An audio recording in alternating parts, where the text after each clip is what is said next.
All right, bonjour tout le monde. Welcome to Ottawa, Vanier. This is my riding, and I'm very proud to welcome our leader, Bonnie Crombie, but also the whole Ottawa team here. Donc, merci à tous ceux qui joignent à nous ici ce matin dans la belle circonscription d'Ottawa-Vanier. Et si nous nous retrouvons ici, devant l'hôpital Montfort, c'est parce que Bonnie comprend comment important l'hôpital est pour les Franco-Ontariens. L'hôpital Montfort, c'est un symbole très fort pour nous. Vous savez, on ne peut pas oublier que les conservateurs ont essayé de fermer l'hôpital, mais nous, les Franco-Ontariens, on s'est tenus debout, on s'est battus et on a remporté la lutte pour garder l'hôpital Montfort ouvert. Et c'est très important pour les services en français, en santé. Vous savez, les conservateurs, ils ne croient pas qu'avoir des bons services de qualité en santé, c'est important. Les conservateurs ne croient pas que les francophones devraient avoir un accès équivalent à des services de santé.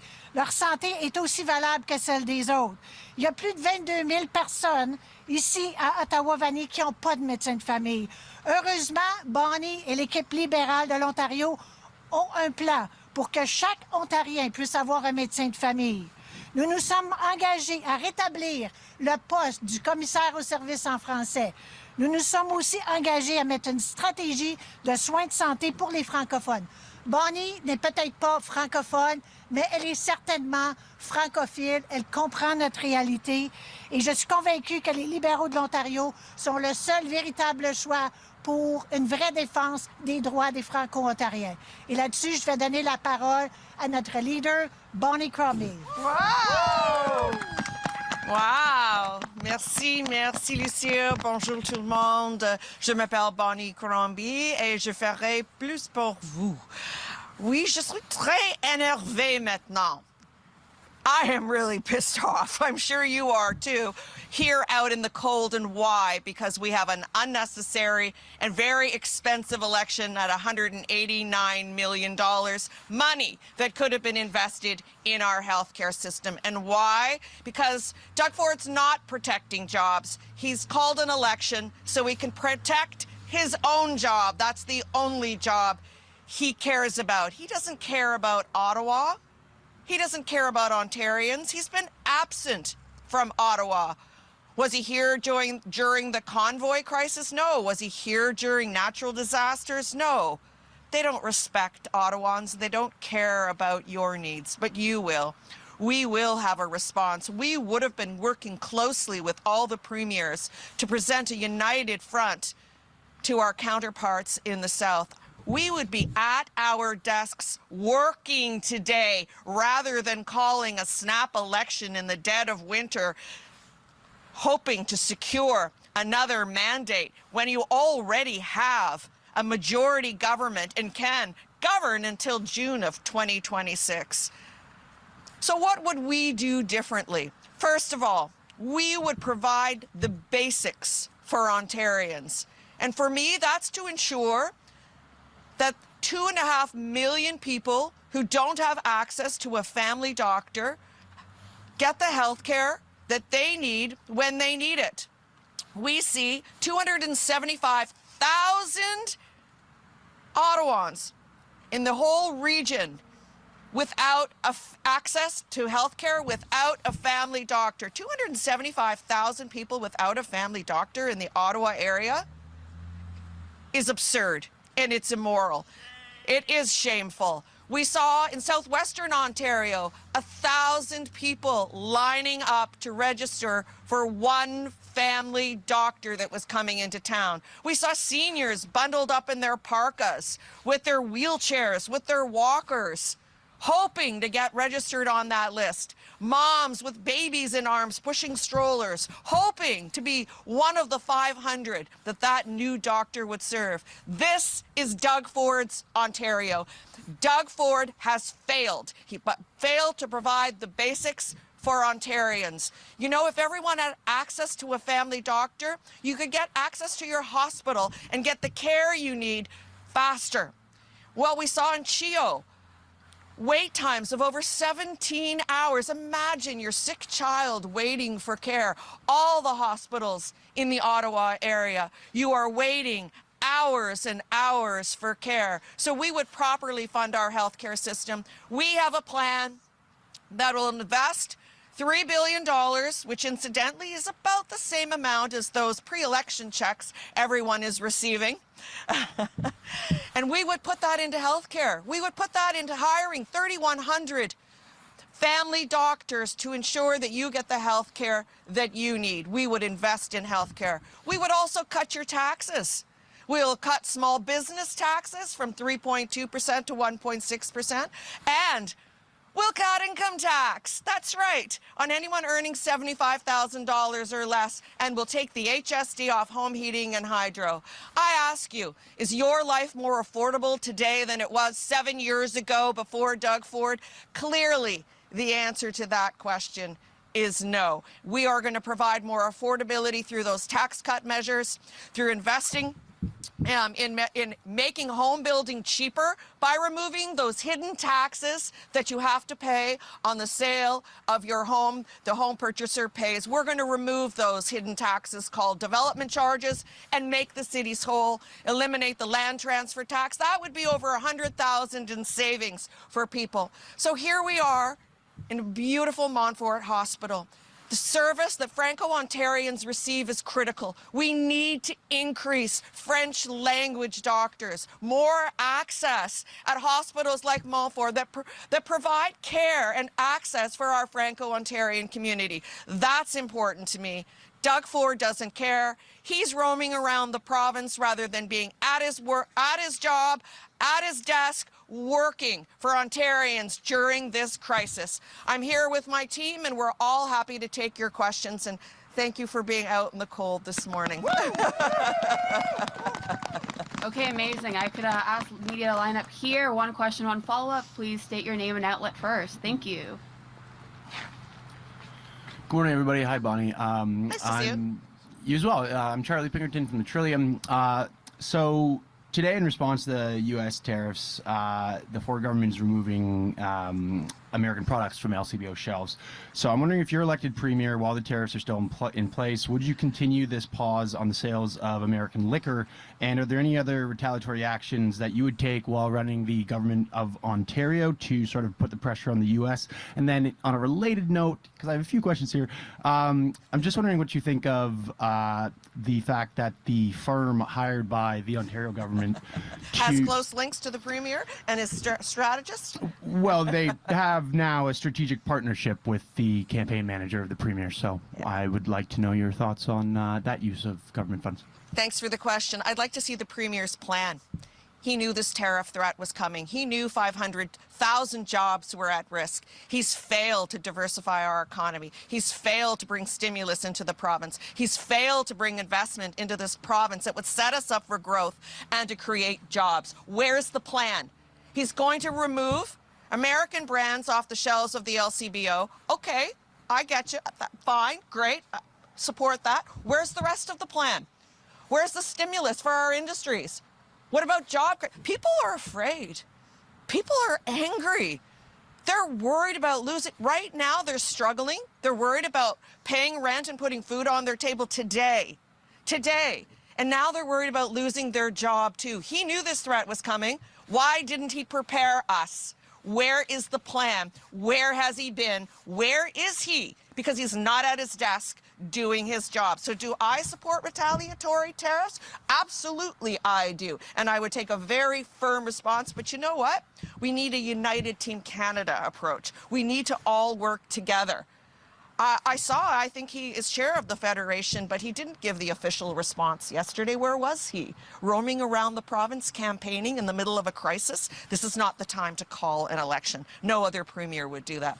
With response to you know, the strategic ties that are created with Rubicon and Corey tonight, it is so like Doug Ford to take care of his rich friends and rich insiders first, rather than the people of Ontario, to provide the very basics for people, like the health care they need. You know, Doug Ford said he'd end hallway medicine 7 years ago. He didn't get it done. Doug Ford said he'd cut your taxes 7 years ago. He didn't get it done. Doug Ford said he would build 1.5 million homes. He didn't get it done. Me, this team, we will get it done. Count on Ontario's Liberals.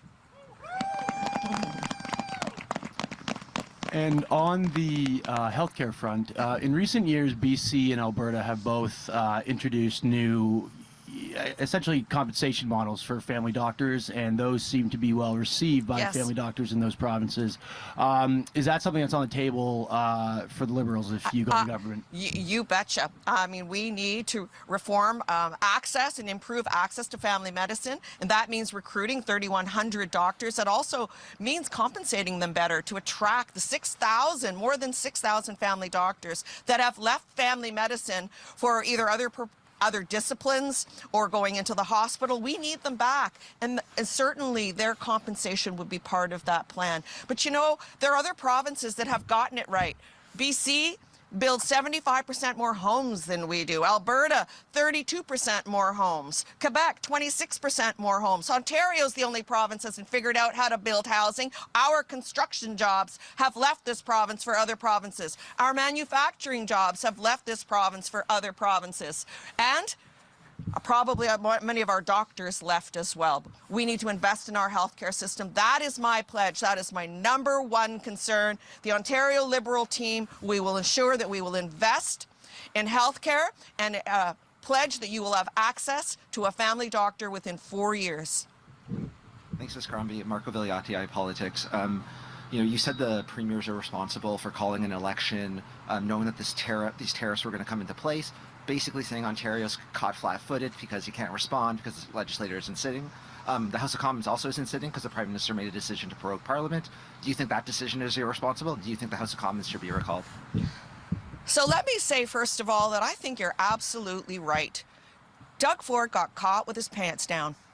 He has no plan, and he has not prepared us or our economy for the tariff threat that has been looming. I think he should be at his desk and working today, not calling an election. I think there's a little different situation federally, but we would need to work very closely and align our responses with the federal government and their response. In terms of retaliatory tariffs or responses, Ontario has that $100 million deal with Starlink, which of course is owned by Elon Musk. Is that something you would scrap as part of a response to these Trump tariffs? Yes. First of all, I would never have signed the deal with Elon Musk at $100 million when we know the similar technology exists right here in Ontario. So again, Doug Ford, you know, catering, pandering to U.S. interests. He loves to do these deals. He's a terrible businessman. That is a terrible deal, wasting $100 million on Starlink technology when that technology exists right here, right now. And yes, I would rip up that deal. Thank you. Bonjour, Félix Dion de Radio-Canada. Je vous demanderais premièrement, justement, la riposte de Doug Ford à Donald Trump. Qu'est-ce que vous en pensez du fait qu'il a enlevé l'alcool américain de la LCBO? Et qu'est-ce que vous auriez fait de plus? Est-ce que vous croyez qu'il va assez loin là-dedans? Pardon, j'ai de la misère à parler, fait froid. So what do we do in addition to removing the alcohol from the LCBO? Non, je comprends, mais je peux répondre. Yeah, I'm not quite fluent enough, but I certainly understood your question. You know, we need a strong position. You know, that's just step one. Where's the plan? Removing alcohol, American-made alcohol and American-made products from the LCBO is just step one. Where is the plan to insulate our economy, to provide the stimulus, to protect jobs and create job growth?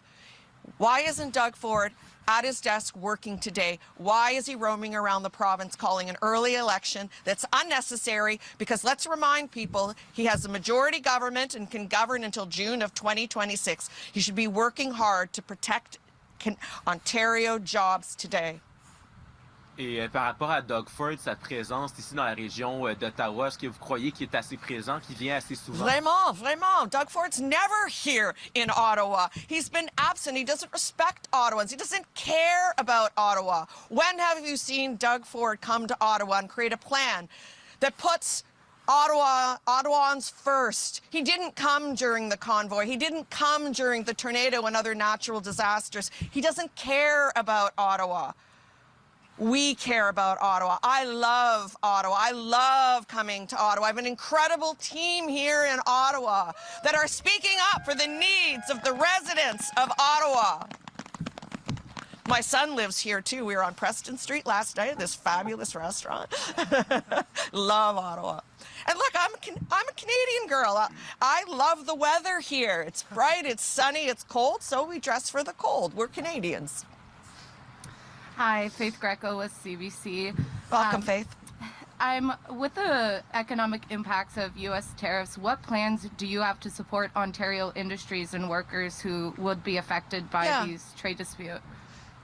Yeah, it's an excellent question, but you know what, Faith? I would have begun that process much before today by diversifying our economy, not putting all our eggs into one basket, by bringing stimulus in, by bringing in investment in creating growth and creating jobs. I have a great record because, of course, you will remember that I was the mayor of the city of Mississauga for almost a decade, and job growth and investment in our diversified economy, we had 4 pillars that we are strategically created, and it benefited our city. It made us resilient. You don't put all your eggs in one basket. You build up different sectors to protect jobs and create growth and bring in investment and bring in stimulus, and he hasn't done that.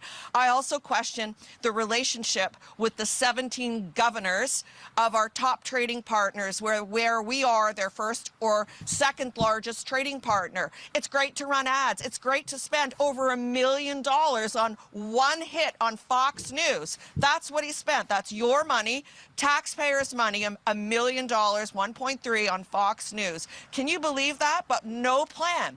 He hasn't built those relationships over the 7 years that he's been premier. He hasn't worked to insulate our industries, create a plan. Where is the plan today? The tariffs were announced yesterday. Every other premier was on the news last night presenting their plans, showing alignment with the federal government plan. Where is he? I'll tell you where he is, roaming around the province fighting an election campaign, an unnecessary and expensive campaign, $189 million that could have gone into Montfort Hospital, Chio Hospital, Queensway General. My goodness, that money could be better spent at our healthcare or protecting our industries and creating growth. Thank you. One more follow-up for that. I'm wondering, with the federal election ongoing, with the Liberal Party having to funnel resources into that, and now the snap provincial election, how is the party coping with that? Is there any discussions about allocating resources? How are those talks going? Well, you know, it's interesting. Of course, my priorities are improving the lives of Ontarians, getting the basics right, investing in their health care. So they're quite distinct from federal priorities. And of course, Parliament is prorogued. And so we see, you know, there are a lot of volunteers, shall we say, who would otherwise be doing other things that are volunteering on this Ontario election. So we've kind of benefited. Plus, there's a little bit of excitement. People are talking about, you know, who their lead candidate for leader, prime minister is. So there's a bit of excitement around that too, which I think we're benefiting from as well. But certainly we've got an influx of volunteers, shall we say, because of the prorogation and the leadership race. I think their vote is coming just after the election day. Thank you. Thank you. There we go. Not been down for that thing. Yeah, Ms. Crombie, David Baxter of the Canadian Press. Hi, David. One thing I think economist Trevor Toome has talked about for ways Canada can insulate itself if the tariff threat is knocking down interprovincial trade barriers. Bingo. What would the Liberals do? Yes, I think you're right. I don't understand why we haven't made more progress to eliminate interprovincial trade barriers. My goodness, there's been so many obstacles, and that's an easy one. And I bet it's going to be fixed pretty quick now, now that we're in this tariff war with the United States. But that is something that is long overdue, and really the premiers need to sit down and hammer that out. Are there any specific areas you think Ontario could accomplish quickly? Could be like certifications for certain jobs, or even things like vehicle safeties, like all those things, vehicle safety, certification of jobs. There has to be a better alignment on which qualifications are recognized in each province, certainly to reduce the barriers to simplify interprovincial trade. Thank you. Hi, Caitlin with CTV News. I want to ask you about transit. It's been a big topic of conversation, especially here in Ottawa. I know $180 million was announced, and the mayor saying more is needed. How does your government deal with concerns and funding when it comes to things like transit infrastructure? Thank you. I want you to put your gloves on. You look like you're freezing cold. So as we well know, I was a former mayor, so I understand the transit and the infrastructure needs of all the big city mayors and how they need a new deal and how we're going to work with them to create that. But of course, Mayor Sutcliffe's needs more investment into his transit system. I've seen what's happened at OC Transpo, and I know they're working to to provide more oversight into Line 2 that's open but not open and somewhat open.